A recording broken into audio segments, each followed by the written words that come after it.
As I've told you many times on this channel, Donald Trump is an idiot. I hope you always keep that in mind, and I hope that people are starting to come out of their post-election funk. I know a lot of people have checked out, just so disgusted with the results of the election. I understand. I haven't been paying nearly as much attention to politics as I normally do, although I still keep up on it every day. I've got to. But I don't spend as much time as I used to. But that's starting to change. I'm starting to get back into it. We're just weeks away from Trump 2.0 and his inauguration on January 20th. And all is not lost. All is not hopeless. I know sometimes it seems that way, especially seeing person after person and institution after institution crumble before Donald Trump, grovel to Donald Trump, make the trek down to Mar-a-Lago to kiss his ass, settle ridiculous lawsuits that Donald Trump had no chance to win just in an attempt to pay him off, to try to keep him from coming after you. ABC paying him off $16 million for a frivolous lawsuit. We see all these things, and now we see Donald Trump and his minions in the Republican-controlled Congress talking about investigating and possibly prosecuting people like Liz Cheney. And it's going to be bad. Make no mistake, Donald Trump will be president. He will have a lot of power. He's a horrible human being. He has aspirations to be an authoritarian dictator. But I've said many times, he can only accomplish that. He can only actually become a dictator if a whole lot of people go along with it. Now, there's obvious reasons to worry about that because so many people seem to be going along with it right now. But that's really the only way he can become the dictator he hopes to be, is if really a lot of people go along with it. And that's why I'm hoping people are beginning to come out of that funk, starting to re-engage and fight back against this. And one of our greatest assets in trying to fight against this is Donald Trump's stupidity. That's why I say it's important to keep that in mind. He really truly is a profoundly stupid person. And that's an asset. I mean, he would be much more dangerous and much more likely to accomplish his goals if he were smart. But he's not. And I know he has people around him who are smarter than he is. That's for sure. And those are scary people. But they have problems of their own. These people are warped human beings. They're not good people. They have all kinds of other problems that will work to our benefit. And one of the things that we have is that Donald Trump and the people who surround him are all misreading the results of this election. Donald Trump recently posted, let me find it here, on Truth Social. He wrote this, and it was about nominations, but the nominations is not the important part. Let me read this to you. To all Senate Republicans, no deal with Democrats to fast-track nominations at the end of this Congress. Here's the important part. I won the biggest mandate in 129 years. Are you freaking kidding me? If they want to tell themselves this, if they want to believe this, I encourage it. Please, please interpret the election results as the biggest mandate in 129 years. It's factually absurd. Yes, Donald Trump won handily in the Electoral College because every single swing state went in his favor. So he won pretty easily, pretty big, not huge. I wouldn't call it landslide, but he won very comfortably in the Electoral College. But in the popular vote, in the actual number of votes across the country, he only won the popular vote by 1.4% last I checked. Those vote totals are still kind of coming in. 1.4%. That's one of the smallest popular vote margins in history. And he didn't even win a majority of the vote. He won less than 50%. So most people who voted in this election for president voted for someone other than Donald Trump. Now, if he wants to look at those results and tell himself that he won the biggest mandate in 129 years, let him. Let them all believe it. Let them all tell themselves that and believe that lie. Because they will make mistakes based on that going forward. They interpret this mandate that they think they won as an affirmative vote by the American people for every batshit crazy thing that Donald Trump talked about. They really believe that the American people understand everything he was talking about and affirmatively voted for it. Now, you and I both know that that's not true. If they want to believe it, let them go. Go ahead. You go try to do all that crazy shit and see how far you get with it. See what the reaction of the American people is to all of that crap. Another thing that we have going in our favor is that although Republicans control both houses of Congress at the moment, their margin in the House is tiny. I forget what it is now. It's just a couple of votes. It's a very small margin. And a lot of those Republicans are in swing districts. And so they're going to have problems. They're going to have problems because they have the crazies, which really are in control of the Republican caucus in the House. But you also have Republicans from these swing districts, and they're afraid to go along with all of this stuff because they know it's not going to be popular in their districts. And they know that the midterm elections are not likely to be good for Republicans, and they're the ones most at risk in these swing districts. So they're really caught between a rock and a hard place because they know the crazy MAGA shit is not going to help them 2 years from now to get reelected. But they know if they don't go along with the crazy MAGA shit, they risk running afoul of Donald Trump and all the lunatics. So they're really in a very difficult position. Look what's happening with Mike Johnson right now. He has this bipartisan short-term spending deal to keep the government open.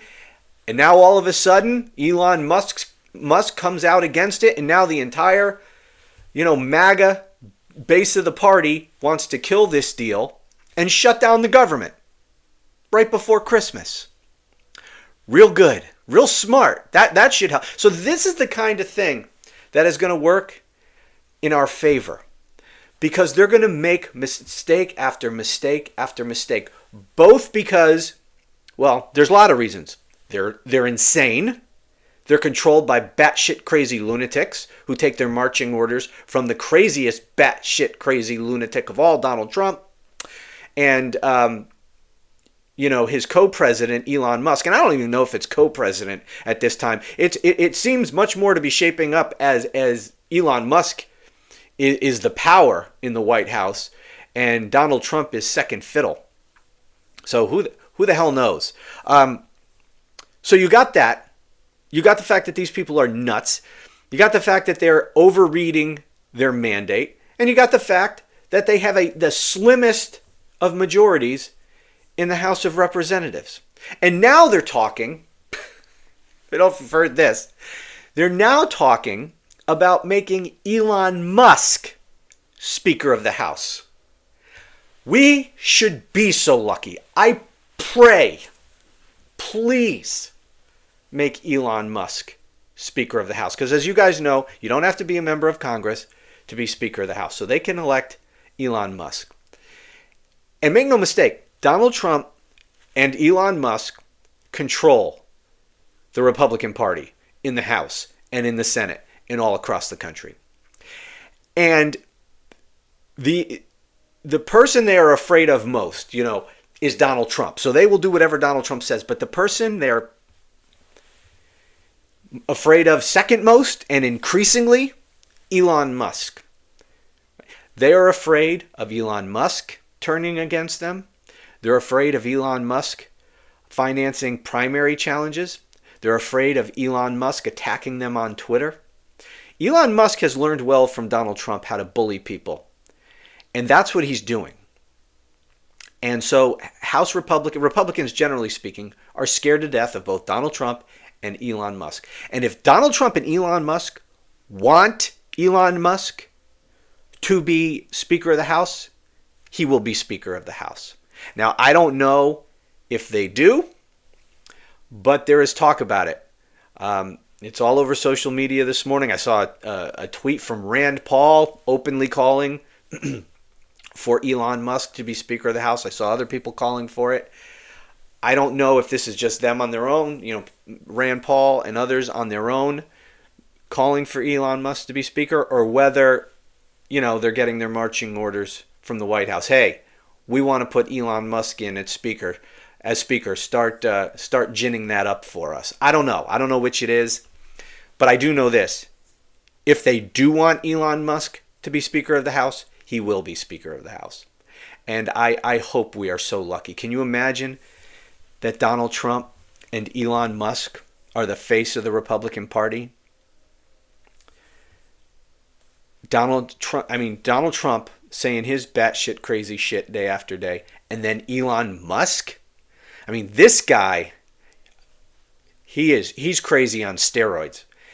And if he is going to be the public face of the Republicans in Congress, please give me that. That's what I want. That's what I want. And could you think of a bigger gift to Democrats than that? Democrats, for a variety of reasons that we can debate, have lost ground with middle-class voters, with working-class voters, and that's been a problem. Can you imagine a bigger gift to Democrats for trying to win those people back? To try to win back working-class voters than to make two billionaires the face of the Republican Party. Two crazy-ass lunatic billionaires. Narcissists to the nth degree with these massive egos, making those people obsessed with money as the two people in charge of the Republican Party in Congress. Please, let the world's richest man and Donald Trump, he's supposedly a billionaire, let those two people be the face of the Republican Party. If Democrats ever had a chance to gain some of those voters back, it would be having Donald Trump and Elon Musk as they're shutting down the government, as they're cutting programs that benefit working class Americans, while they're imposing massive tariffs on all imported goods, while they're killing trade deals, driving up the cost of prices to the American people, skyrocketing inflation, giving massive tax cuts to the wealthiest in this society, devaluing the dollar as a result, introducing massive uncertainty and chaos into the markets.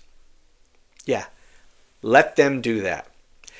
Democrats never had. So I can't remember the Democrats. If that happens, when was the last time Democrats were in such a good position politically to try to get some of those voters back and to expand their coalition?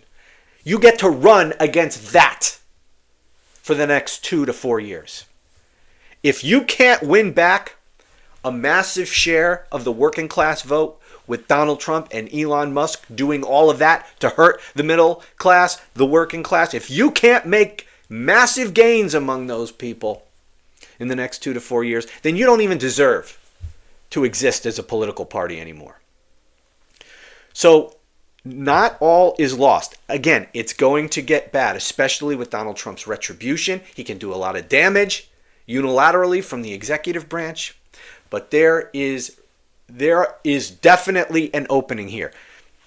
And it would be a gift, an absolute gift, if Elon Musk becomes Speaker of the House. But no matter who it is, it's going to be somebody crazy. And they have a tiny majority in the House no matter what. And they got a lunatic in the White House trying to call the shots in Congress.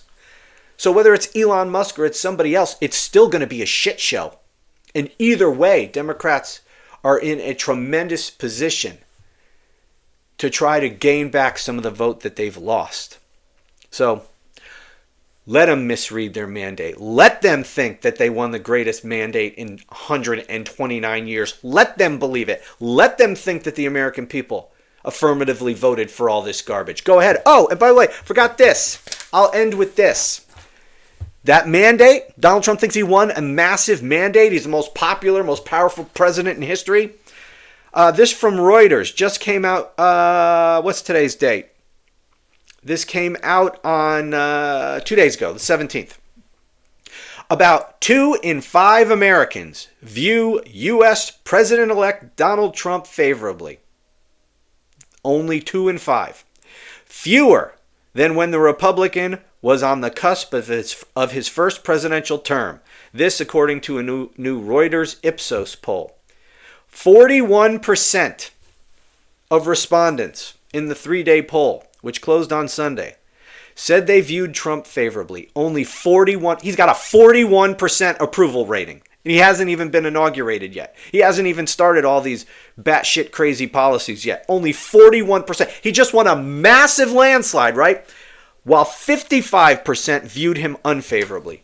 41% approve of Trump, 55% disapprove of him. This after the biggest mandate landslide in 129 years. It's obviously not true. If they want to believe it's a mandate, you go right ahead. Only 41% of the American people approve of you, 55% disapprove of you. You want to read that as a massive mandate? You go right ahead. You go right ahead, implement all your fever dreams, slap on those massive tariffs, do all the shit you talked about. Go ahead. There is a huge political opening for those of us who are opposed to Donald Trump. There's big room to oppose this man, to convince at least some of the American people that they made a horrible mistake in voting for this buffoon. They're going to start to see it. They're going to be reminded why they voted against this guy in 2020. They forgot. They forgot. And because there was no constant narrative out of the White House for the last 4 years, explaining things to the American people, how the economy was turning around, how we were coming out of COVID better than any other country in the world, and the things that we're doing to improve things and all of that. Because there was a complete void on the Democrat side in terms of messaging. That void was filled with Donald Trump and his propaganda outlets 24/7 for the last 4 years, telling the American people that everything was great when Donald Trump was president and everything is shit now. For 4 years, every day, the propaganda machine was pushing that down America's throat with virtually no pushback, no counter narrative from Democrats and the Biden administration. So they forgot. Over time, they completely forgot why they voted against this clown in 2020. They forgot what a shit show his first term was. And they bought into the revisionist bullshit, believing that things were so much better then. Well, they're going to be reminded how much of a shit show it was the first time and why they voted against him. And that shit show, compared to the one we're about to enter, this is going to be so much worse. So everything, all the ingredients are there. All the things that we can use rhetorically to battle these people and to gain back the ground that was lost, to turn Republicans out in 2024, to massively erode support in this country for Donald Trump. All the ingredients are there. You could see them. We've got to pick ourselves up, dust ourselves off, and re-engage this fight. Because the fight is not lost. We suffered a big blow, and some things are going to be bad because he is going to be president with a lot of power. But we are not without recourse. And we need to re-engage this fight. And that's it. What other choice do we have? It's either that or, pull a Mika and Joe and pull an ABC News and just surrender to this guy. You go ahead. with your 1.4% popular vote victory. You won. You get to be a dictator now. So massive was your victory. You go ahead, just get rid of the Constitution, take away all our rights. Hell, we don't even have to have elections anymore. We bow down to you, King Trump. Is that what we're going to do? No. We're not going to do that. There's no need to do that. There's a lot we can use to fight back, and we need to start fighting.